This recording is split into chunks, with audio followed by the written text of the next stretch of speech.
গো, আজ কিছু রোজগার হলো?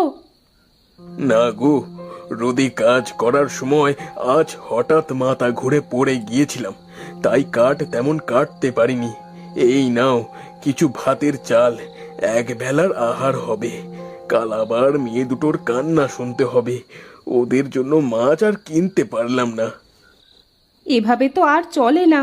সৃষ্টিকর্তা কি আমাদের দিকে একটু মুখ তুলে চাইবেন না?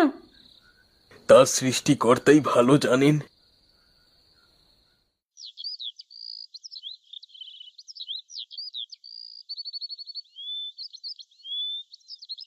আজও শুকনো মরিচ পোড়া দিয়ে খেতে দিলে মা? হ্যাঁ রে, তোর বাবার শরীরের অবস্থা তো জানিস। অসুস্থ শরীরে খুব বেশি কাট কাটতে পারে না মানুষটা। তোরা একটু কষ্ট করে এগুলো দিয়েই ভাত